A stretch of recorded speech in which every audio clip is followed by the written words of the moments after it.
Գյուրջան Կասկադ, հասանելի բնակարաններ 65 ամիս մարման ժամկետով։ Սկզբում Սյունիքի խնայածախն էր, անցած եւ այս ամսվա ընթացքում գրեթե ամեն օր ադրբեջանական զինված ուժերից կրակահերթեր են արձակվում հայկական գյուղի ուղղությամբ։ Զրույցում խնայածախի ղեկավարը հաստատում է, որ այո, կրակել են նույնիսկ վնասված տներ կան, գյուղացիների գույքն է վնասվել։ Ադրբեջանական դիրքերին ամենամոտը գտնվող խնայածաղցիները գրեթե ամեն գիշեր են լսում կրակոցների ձայներ։ Ադրբեջանական զինուժը անկանոն կրակում է։ Կրակոցի ձայներ լսվել են 3 գիշերը։ Մի քանի հատ լսվել են, տեսեք։ Վերջ անգամ երբ են կրակել։ Այս գիշեր։ Եղել է որ տների վրա կրակեն վնասվածքներ լինի։ Ունենք մի քանի հատ տենց դեպքեր։ Պատուհանների վրա, կտուրների, տենց մեր 3 հատ դեպք ունենք։ Սյունիքից հակառակորդի կրակի ուղղությունն այս օրերին նաև Տավուշի մարզ տեղափոխվեց։ Մովսեսցիներն են անհանգիստ գիշերներ անցկացնում։ Գլուխները բարձին չդրած կրակոց է, որ լսում են։ Բերդ խոշորացած համայնքի եւ Մովսես վարչական շրջանի ղեկավարների հետ զրուցեցինք, նրանք էլ հաստատեցին կրակոցներ եղել են։ Բնակիչներից այդպես ոչ տարերային տարբեր կարծիքներով ոչ տարերային կրակոցներ հնչեցվել։ Այդպես մի քանի անկանոն ասեցին կրակոցներ։ Ասեցին չենք իմանում կրակոցի ձայներ լսում ենք, բայց չգիտենք որի ինչի որտեղի վրա է ինչա։ Բարբերաբար ես հսկողությունս կուժեղացնեմ, թե պետք է, թե փաստ կա, իսկապես քինամ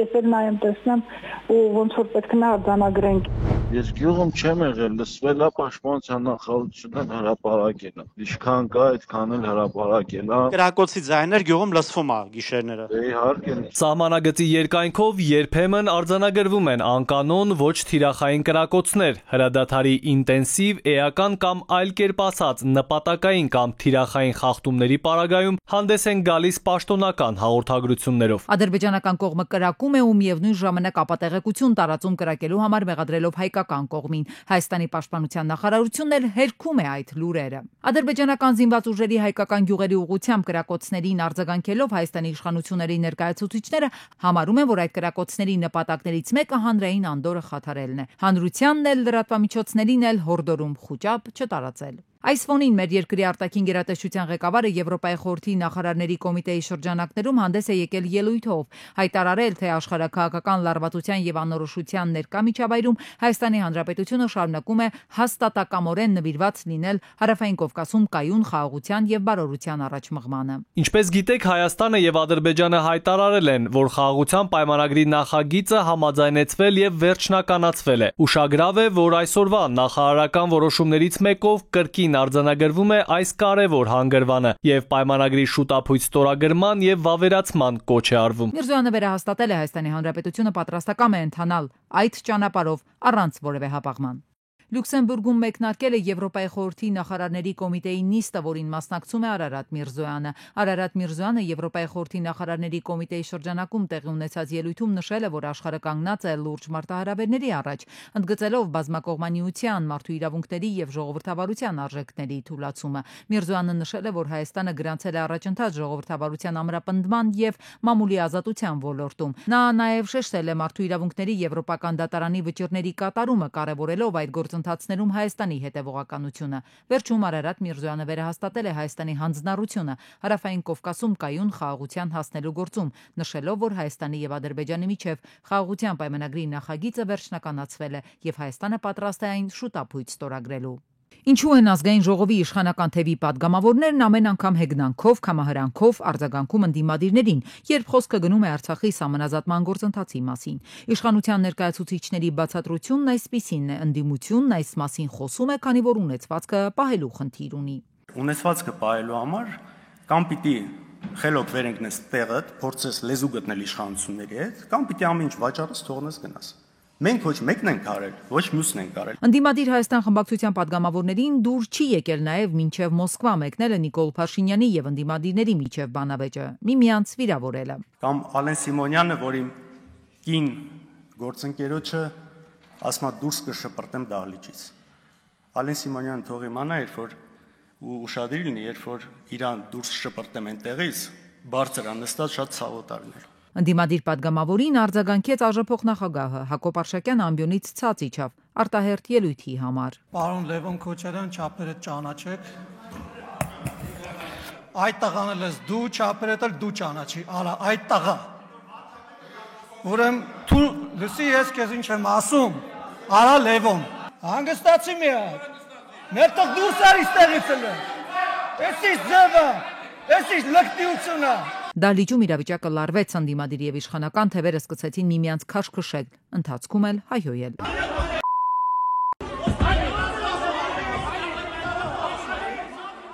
Ամբիոնի մոտ գտնվող Արշակյանին չէր հաջողվում падգամավորներին հանդարտեցնել։ Հայաստան խմբակցության падգամավորը հեռացավ նիստերի դահլիճից։ Հետո խորհրդարանը շարունակեց քննարկել օրակարգային հարցեր։ Լրատվամիջոցները փորձեցին մեկնաբանություն ստանալ Հայաստան խմբակցության падգամավորներից, թե ինչու կրքերն այդքան թեժացան նիստերի դահլիճում։ Խմբակցությունից Գեղամ Մանուկյանն արձագանքեց, թե իշխանություններն իրենց այդպես են պահում, քանի որ կոռուպցիայի մեջ են թաթախված եւ հողը նրանց ոտքերի տակից փախչում է։ Խորհրդարանում տեղի ունեցած միջադեպին գնահատական տվեց նաև Հայաստանի մարդու իրավունքների պաշտպանը, հայտնելով, թե տեղի ունեցածը խորհրդարանական երկրին հարիր վարքագիծ չէ։ Շատ ցավալի է, որ մենք պարլամենտում կարող ենք ունենալ նման միջադեպեր։ Մանասյանի հորդորն է անել ամեն ինչ նմանատիպ երևույթներից խուսափելու համար։ Փոխվարչապետ Մհեր Գրիգորյանը ընդունել է Հայաստանի Հանրապետությունում Իրանի Իսլամական Հանրապետության դեսպան Մեհդի Սոբհանիին։ Զրուցակիցները քննարկել են Հայաստան-Իրան երկկողմ հարաբերությունների օրակարգում ընդգրկված առանցքային հարցերը, անդրադարձել գործակցությանը էներգետիկ եւ առևտրատնտեսական ոլորտներում։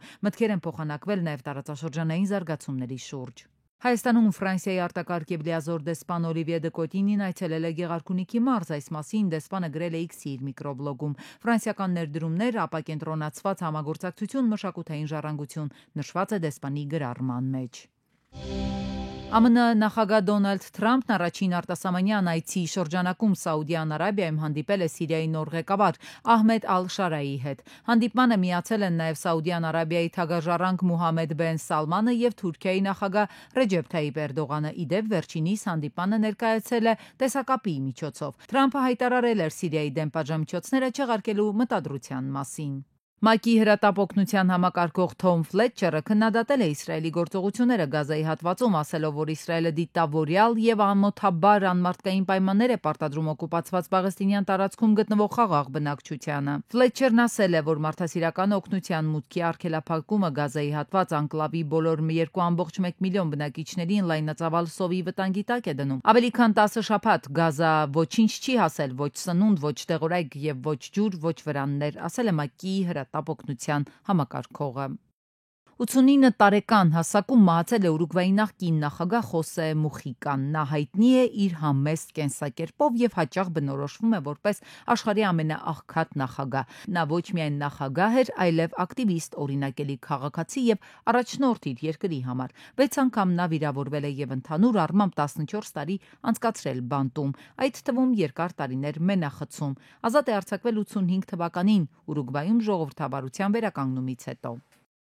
Անտարային խոշոր հրդեհներ Ամուրի մարզում ծխած ծածկույթի տակ է հայտնվել Ցիոլկովսկի քաղաքը, կրակը մոտեցել է բնակելի տներին։ Հրդեհն ընդգրկել է ավելի քան 3000 հեկտար տարածք, ճանապարհների երկայնքով եւ բնակավայրերի շուրջ այրվել են հազարավոր ծառեր։ Իրավիճակը բարդացրել է մոլեգնող քամին, բայց քաղաքին վտանգ չի սպառնում։ Պարտադիր ժամկետային զինծառայությունն ավարտելուց եւ զորացրվելուց հետո տղաների արագ ինտեգրումը քաղաքացիական կյանքին անհրաժեշտություն է։ Գործազրկությունը կարող է լուրջ խոչընդոտներ առաջացնել այս process-ի ընթացքում։ Պետության գործարկած զբաղվածության աջակցության պիլոտային ծրագիրը նպատակաուղղված էր այս եւ մի քանի այլ խնդիրների լուծմանը։ Ծրագրի առաջին բաղադրիչը ուսուցումն է, երկրորդը պրակտիկան եւ երրորդը միանվագ աջակցության տեսակը։ Բոլոր դեպքերում երկու կողմն է որոշում որ բաղադրիչով են առաջնորդվելու,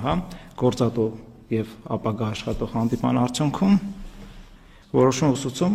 կամ պրակտիկա կամ երրորդ մոդելը։ Ուսուցման պարագային որոշելիս գործատուն եւ աշխատողը միասին են որոշում, որ սկզբից որտեղ սովորել, ինչ սովորել, որ գործատուն հետո պարտավոր լինի աշխատանքի վերցում։ Պետությունը իր կողմից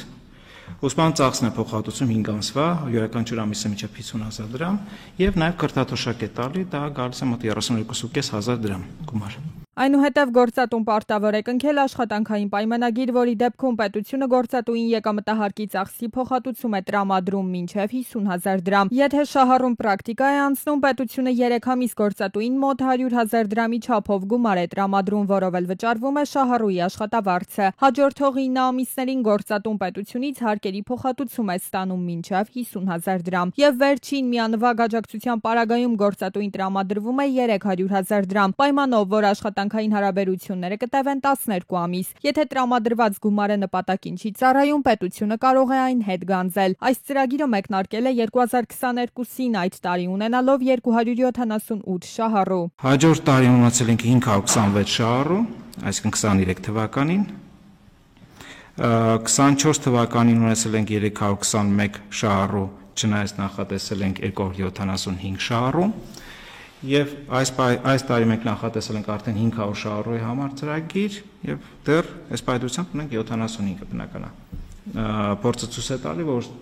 տարվա ընթացքում շահառուների թիվը մեծանում է։ Թեև նախապես թվականակի նշաձող է սահմանվում, այնուամենայնիվ նախարարությունը սահմանափակումներ չի ներդրել։ Անգամ սահմանված թիվը լրանալուց հետո պատրաստ են աջակցություն տրամադրել ծրագրից օգտվել ցանկացողներին։ Երևանում եւ մարզերում ծրագրի դիմելիության մակարդակը գրեթե համազոր է, մասնագիտական նախընտրություններն են տարբեր։ Եթե առաջի 22 թվականին SMM-ի մասնագետների պահանջարկը չկար, այդքան չէր զգացվում կամ էլ,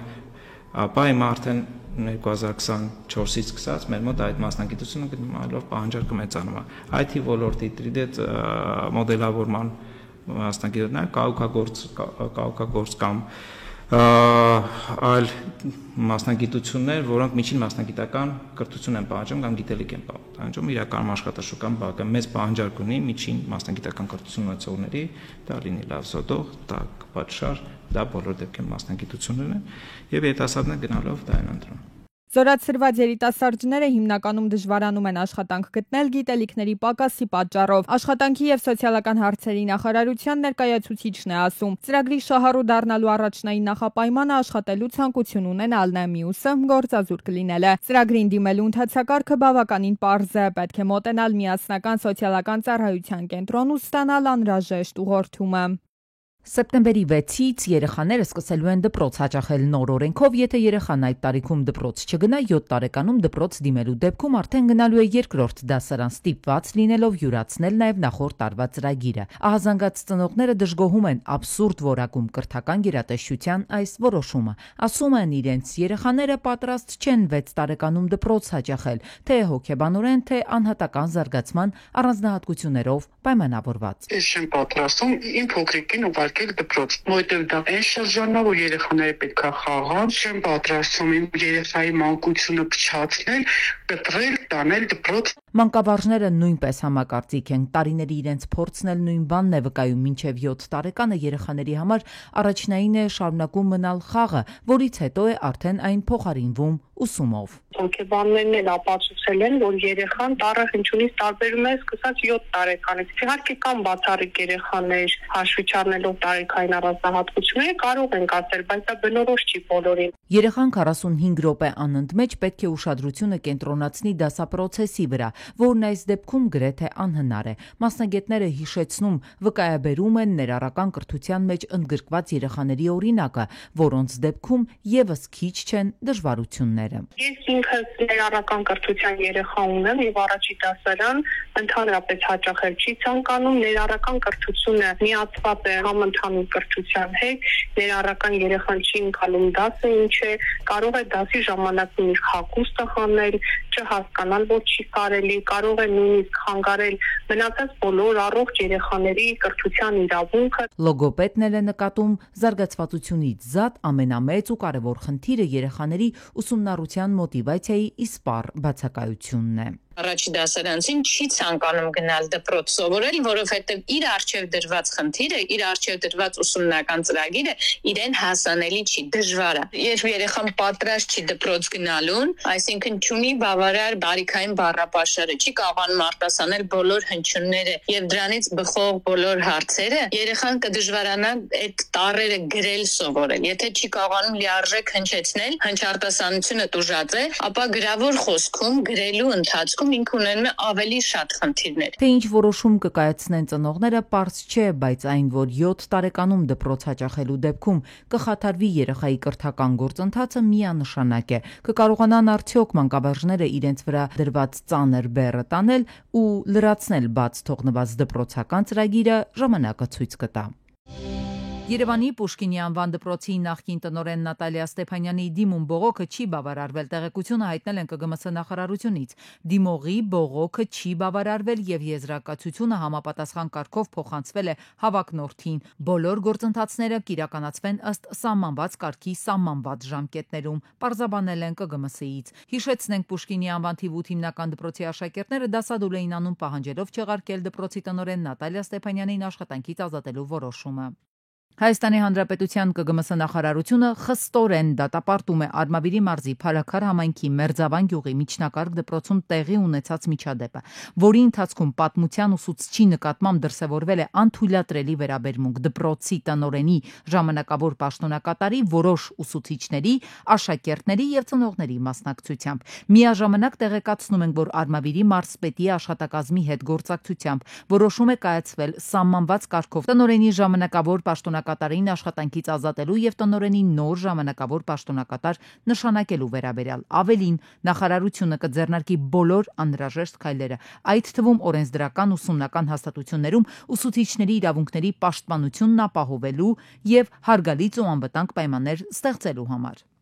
Հայաստանի ֆուտբոլի ֆեդերացիայի անվտանգության պետը բռնություն է կիրառել խաղադաշտում հայտնված անչափահաս երկրպագուի նկատմամբ։ Այս մասին հայտարարություն է տարածել Հայաստանի ազգային հավաքականի երկրպագուական առաջին հայկական ճակատ շարժումը։ Եթե վերոնշյալ անձին ու նրա ներկայացրած կազմակերպությանը խստագույնս եւ անհապաղ չպատժեն, Հայաստանի ֆուտբոլի ֆեդերացիայի կազմակերպած միջոցառումների ընթացքում կարգադրիչ ներկայացնող այս անձինք երկրպագուների կողմից ստանալու են նույնատիպ անհամաչափ պատասխան, ասվում է հայտարարությունում։ Մայիսի 14-ին խոշոր հրդեհ տեղի ունեցել Մայրաքաղաքում Արինբերդի առաջին նրբանցքի 3-1 հասցեում գտնվող բենզինի պահեստում կրակուց ուղ է նկատվել։ Ժամանել է հրշեջների մի քանի մարտական հաշվարկ, ոստիկանության պարեկային ծառայության Երևան քաղաքի գնդի առաջին գումարտակի առաջին վաշտի պարեկները։ Տեղում էր փրկարար ծառայության տնօրեն Կամո Ցուցուլյանը։ Հայտարարվել էր հրդեհի բարդության թիվ 2 կանչ։ Հրշեջներին հաջողվել է կանխել կրակի տարածումը, կատարվել է հովացման աշխատանքներ։ Օպերատիվորեն ժամանել է Երևանի շտապօգնության բժիշկների 2 հերթապահ խումբ։ Բարեբախտաբար տուժածներ չեն եղել։ Մինչ հրշեջների ժամանումը կրակի տարածումը կանխվել է տեղի աշխատակիցների կողմից, ապա հրշեջների օպերատիվ եւ գրագետ աշխատանքի շնորհիվ կրակը չտարածվեց, կրակ դեպքում այն ընդգրկվել էր մի ամբողջ տարածք։ Մայիսի 14-ին Ուլնեցի եւ Ահարոնյան փողոցների խաչմերուկում բախվել են 30-ամյա Արտակի Մերսեդեսը եւ 58-ամյա Մկրտիչի Volkswagen-ը։ Վերջինի վարորդին առաջին օգնության են հասել Մերսեդեսի վարորդը, քաղաքացիները, օպերատիվորեն ժամանած Երևանի շտապօգնության բժիշկների հերթապահ խումբը։ Նա տեղափոխվել է Միքայելյան վիրաբուժության ինստիտուտ։ Օպերատիվ են գործել ոստիկանության պարեկային ծառայության Երևան քաղաքի գնդի առաջին գումարտակի 3-րդ վաշտի պարեկները։ Բախման հետևանքով Մերսեդեսը դուրս է եկել երթևեկիլի գոտուց, անցել բազալտե եզրաքարի վրայով, մայթով ու բախվել Պտուղ բանջարեղենի խանութի ցուցափեղկին, մասամբ հայտնվելով խանութի տարածքում։ Քարի մասին տեղեկանալով Խանաքրձեկի վարչական շրջանի ղեկավար Արտակ Հովակիմյանի հանձնարարականով ժամանել են նաև քաղաքապետարանի աշխատակիցները, որպեսզի երբ քննիչը վթարը ձևակերպի ավարտի, կատարեն աշխատանքներ այս վնասված ճաղավանդակները փոխելու համար։ Մայիսի 13-ին արտարոց դեպք է տեղի ունեցել Մայրաքաղաքում։ Հրազդան գետում փրկարարները հայտնաբերել են տղայի դի։ Ժամանել էին ոստիկանության պարեկային ծառայության Երևան քաղաքի գնդի 3-րդ գումարտակի 3-րդ վաշտի պարեկները։ Իսկ Մարմարիկ գետում շարունակում են որոնել 2-ամյա տղային։ Ջրասուզակները, փրկարարներն ու պարեկները Տիգրանին որոնում են գետի ողջ երկայնքով։ Մարմարիկի բնակիչները եւ կամավորները եւս մասնակցում են որոնողական աշխատանքներին։ Կիրառվում են նաեւ ԱԹՍ-ներ։ Որոնողական աշխատանքներին ինչպես առաջին օրվանից, այնպես էլ այսօր ողջ գյուղն է, հարակից գյուղերի բնակիչներն են, նաև սրտացավ քաղաքացիներ, ովքեր շարունակում են որոնողական աշխատանքները։